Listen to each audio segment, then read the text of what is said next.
Good morning, a good Erev Shabbos. Today's Friday. We're starting Maasros today. Five Perek on Maasros will take us through the middle of next week. We're on our way to finish seeing the Seder.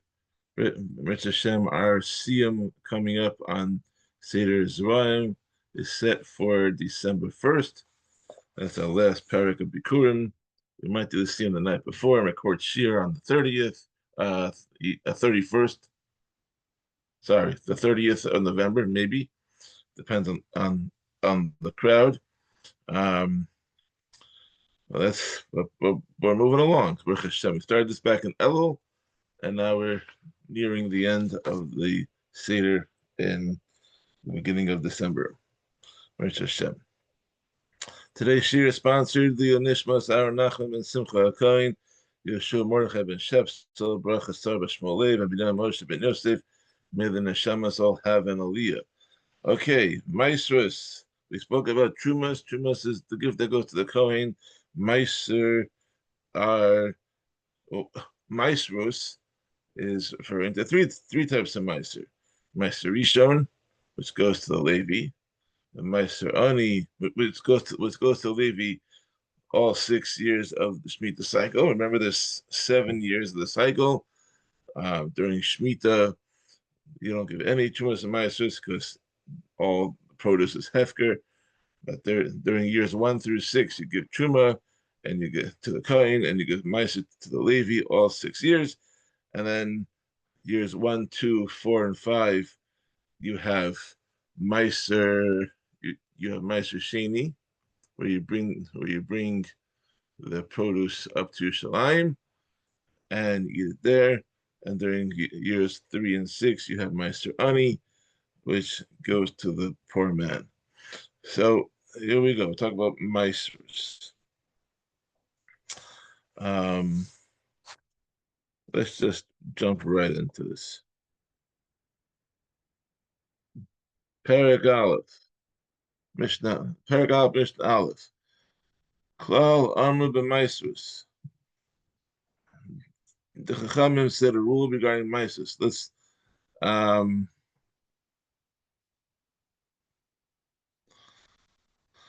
the Chachamim said a rule regarding Maasros. Kol shehu ochel, anything that is a food normally eaten by people, v'nishmar, and is protected. That is, it has an owner who guards it, and not just a owner, but like there's someone tending to the fields. It's not hefker. There's actually responsibility for it. If it gedula ben haaretz, and it grows from the ground, chayib b'maasros, it is subject to maasros. Produce that does not have all three of these qualities is not subject to maaser. For example, if it's hefker, it doesn't work. If it grows on the ground like mushrooms and truffles, they are not chayv maaser because they don't grow in the ground. They don't have any roots in the ground. They grow on the ground. And of klal. We also said another rule about maasros. Anything that is a food which is edible at the beginning of its growth and is a food that's edible at the end of its growth, meaning that anything that can be eaten as soon as it starts growing.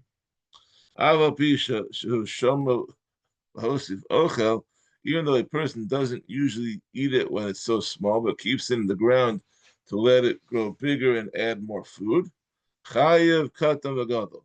He's subject to the chiyuv of maaser, whether he picks it when it's small or large. However, anything that is not a food at the beginning of its growth, but is a food at the end of its growth when it reaches its full size, is not subject to the maaser obligations until it ripens and becomes a food. So what's an example of that? Fruit. Let's say apples, oranges, all those things. You can't eat it when it's not ripe. If you try to eat an apple when it's just growing, it's not ripe yet, you're gonna get sick. Same thing with an orange and all the other fruits. Um, Therefore, if you pick a fruit off the tree before it's ripe, before it's ready to be picked, then you're not chayiv in meiser. It's only when it's ready to go. Um, Vegetables can be eaten as soon as they come out. They stay. You can pick a cucumber when it's small, or a tomato, or other vegetables, but you typically leave them in the ground until they grow bigger. But the Mishnah is saying that like whether you pick it when it's younger or when it's older, then you give meiser on both cases. Mishnah Beis.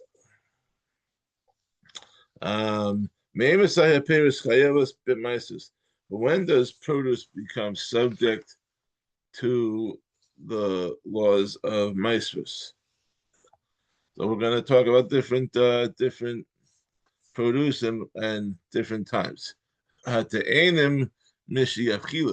Figs become subject once they begin to ripen, meaning that when the tips of the figs turn white. Avashim mishevishu. Grapes and avashim. The avashim are a low quality grape. They become chayiv in meiser once the seeds can be seen through the skin. Because when the grapes begin to ripen, their skins become transparent, and you can see the seeds inside the fruit. Ha'og va'tutim Mishiadimo, cornelian cherries and mulberries become chayiv and meiser once they turn red. V'chol ha'adumim mishiadimo, and similarly, all red fruits become subject to the chayiv and meiser once they turn red. Harimonim mishiyamasu, pomegranates are chayiv once they become soft enough that you can crush the seeds with your fingers. Hatamarim mishiatilu, or dates become chayiv once they develop cracks like sourdough. That is, when they start to have ridges in their skin, similar to the cracks that develop on the surface of a sourdough loaf. I bet when you're eating your sourdough loaf tonight for Shabbos, you're going to think about, oh, this is like the ridges of the dates. They put some dates on your sourdough. Who knows? Ha'afarskim, if I said that correctly, peaches become chayiv and meiser once they develop the red sinews, the streaks in their skins. Ha'agozim mishiyasu kanagura, walnuts become chayiv and meiser once they form a storehouse, meaning that once the kernel of the nut separates from the outer shell and sits inside it as if it's a storehouse. Rabbi Yehuda says, walnuts and almonds become chayiv and meiser only once they form the thin shell that surrounds the kernel itself, which does not usually happen until the nuts are completely ripe. Continuing with other types of produce, Mishnah Gimel, Hacheruvim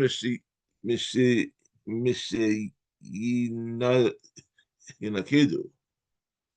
Carobs become chayiv and meiser once they develop black spots. When it starts to ripen, it has black spots, and by the time it fully ripens, it's completely black. I once looked it up on Google. They've been two mishpakas always give you these carobs to eat in school, and they're not the most enjoyable. And if you I once looked up on Google that real carob, when it's growing, is like green. Most fruits when they're starting to grow, they're green, and they turn to the color. The shechorim hinakidu. And similarly, all dark fruits become chayiv once they develop black spots. Ha'agasim v'ha'krustamulin v'ha'prishim v'ha'uzradim mishikarichu. Pears Christamulin, quinces, and sorb apples. Well, a Christamulin is a small type of apple that resembles a gallnut. What's a gallnut?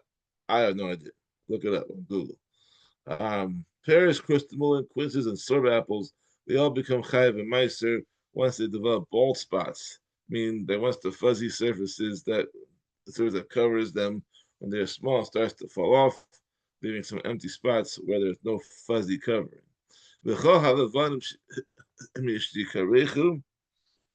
And similarly, all white fruits become chayiv once they have bald spots. Hatilton mishititzameach, fenugreek is chayiv once it would sprout. Once it grew enough that if its seeds were planted, then new fenugreek would grow. Tavua v'azesim mashiach nisu shlish. Grain and olives are chayiv in Meiser once they grow to a third of their full size. Okay, that's regarding fruits. Now we're going to talk about vegetables. Mishnah Daled. Yarek, and among the vegetables, hakishurim v'hadeluim v'avtichim v'hamlefafonos, cucumbers, gourds, melons, and Kirby cucumbers. Hatapuchim v'hasrogim, and among the fruits, the apples and esrogim, chayavim, gedolim, uketanim. These are also chayiv and meiser whether they're picked, when big or small, because they're all edible as soon as they start growing. Rishimon poter es hasrogim b'katnan. However, Rishimon exempts the sorghum from meisers while they are still small, because he holds that a sorghum, when they're still small, they're not chayiv and meiser because they're not edible.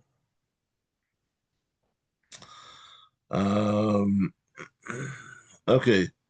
Hachayim b'shkidim amarim patim b'mesukim.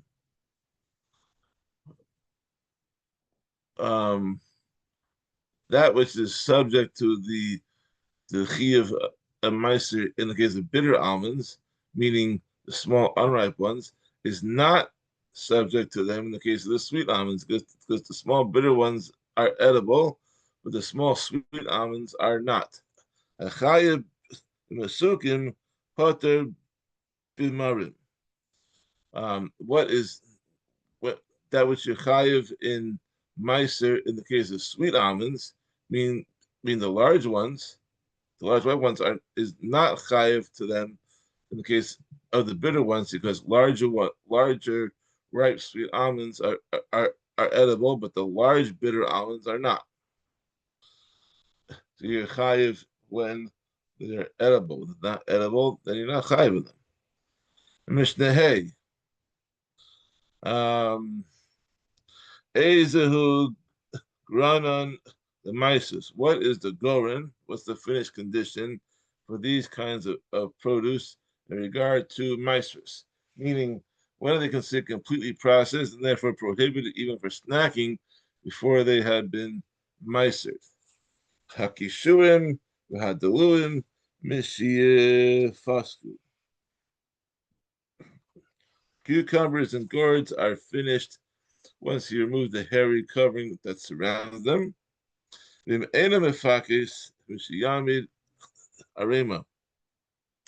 if he does not plan to remove the hairy covering, then they are finished once he makes them into a pile. Avatiach shalik. A melon is finished once he removes the hairy covering that surrounds it. And if he does not plan to remove the hairy covering, then the melon is not finished until he makes a muksa for the melons. Meaning that area which all the melons are laid out after they are picked.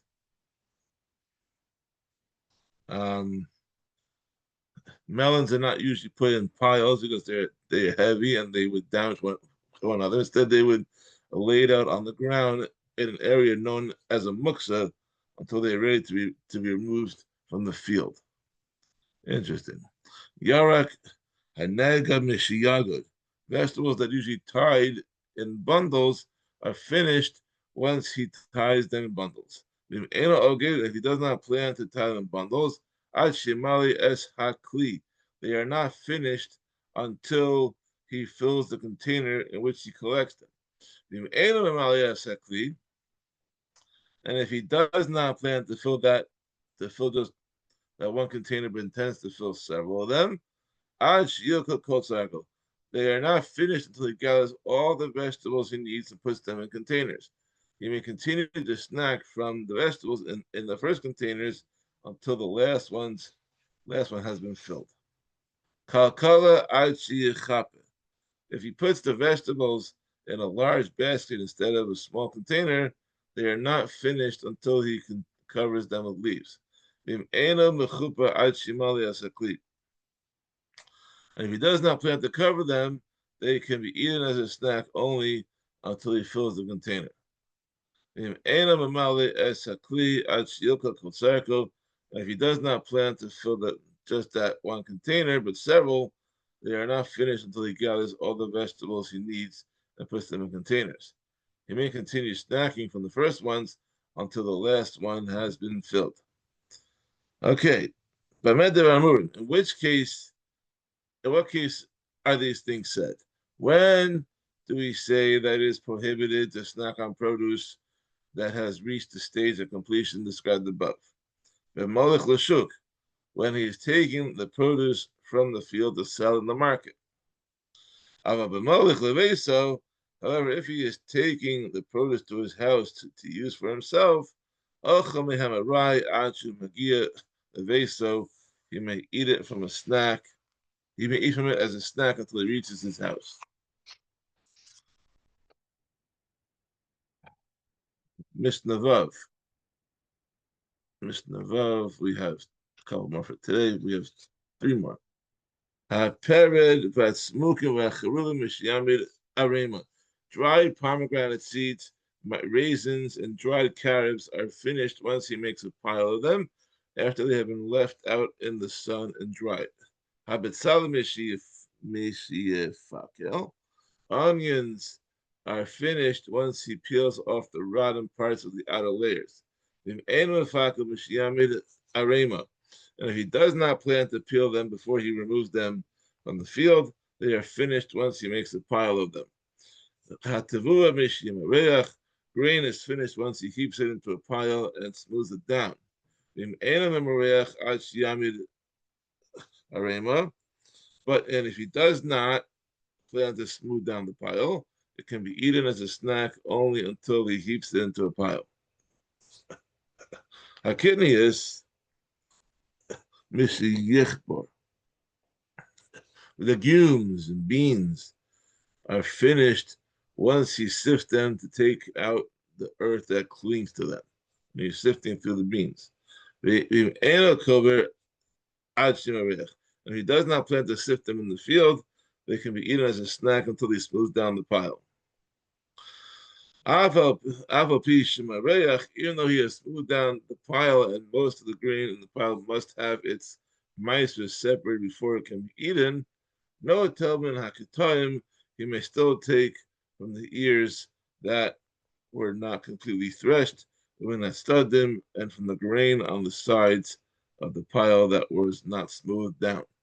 And from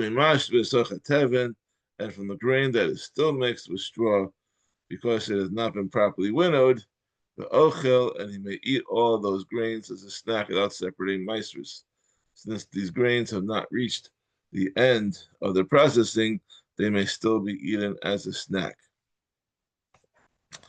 Okay, now we're going to talk about wine and oil, and when they're complete, when their process is completed, is considered complete. Mishnah Zayin, Ayayin Mishyikafe, what wine is considered completely processed once he skims it to remove the seeds and peels that rise up to the top when it ferments in the cistern. Avapish Kipa, even after he skimmed the wine in the cistern, Kolate min Hagasa Yona min Hasina Vishosa. He may still collect the wine from the upper wine press and from the pipe leading from the upper wine press to the cistern and drink that wine as a snack without separating Maasros. Since that wine has not yet reached the cistern and was not skimmed, we may still drink it as a snack.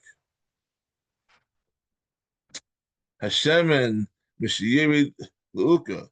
Oil is considered completely processed once it goes down into the trough. Even after it went down into the trough, Noto Minha'ekel. He may still take oil from the sack, which has not yet flowed into the trough. Humebain Hamemo, and oil from under the millstone that's stuck to it when he first crushed the olives. Humebain Hapatsim, and oil from beneath the boards of the oil press, and oil from beneath the boards of the oil press that never flowed into the trough. The nosein, the chamita, and put that oil onto a hot wafer or into hot food in a serving dish and eat it without moistening it first. Since this oil never went down into the trough, you may still eat it as a snack. However, he may not put this oil into a pot or frying pan that has just been removed from the fire as long as they are still hot, because the oil becomes cooked in them, and cooked food can never be eaten without separating Maasros, even as a snack. Rabbi Yehuda disagrees. He says the Kol who knows saying he may put the oil into anything. I mean, the oil has not gone down into the trough, into anything, even into food in a hot pot or frying pan that is no longer on the fire. Chutz midarish yesh chometz tzir, except for something that contains vinegar or brine. As vinegar and brine cause food placed in them to cook more easily. Therefore, it's a difference. And finally, Mishnah Ches, Eagle Mashiach Likenu, a round cake of dried figs is finished once he glazes its surface by rubbing fruit juice on it.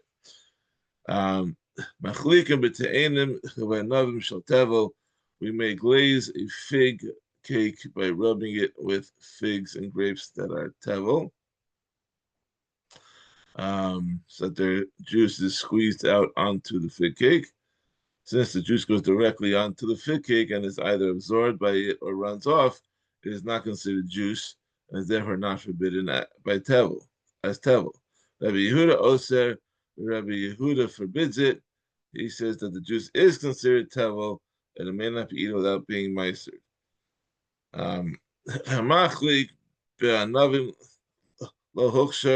If someone glazes a fig cake by rubbing it with grapes, thereby wetting it with grape juice, it does not become susceptible to tumah. Since the juice was squeezed from the grape only to coat the figs and not to be used as a liquid, is not considered a liquid in regard to making the food susceptible to tumah.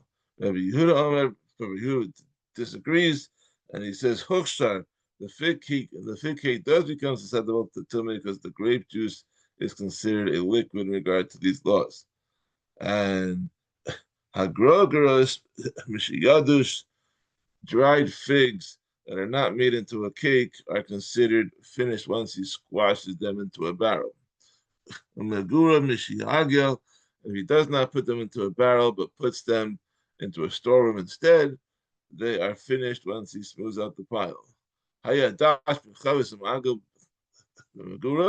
If he was pressing figs into a barrel or smoothing up the pile in the storeroom that are not yet finished, nishpara, chavis, and then the barrel broke and the figs fell out and scattered. The niftacha hamagura, and then the barrel or the storehouse broke open, so it cannot be used anymore. Lo yachol hamarai, he may not eat that from them as a snack without separating Maasros from them. Rabbi Yossi Matir, but Rabbi Yossi permits eating them as a snack because he holds that no figs are completely processed until all the figs have been packed into the barrel or smooth down in the pile. Baruch Hashem, that's the end of Mishnah Perek Aleph. We'll continue with Perek Beis on Sunday. Have a wonderful Shabbos and Kol Tov. Thank you for joining us.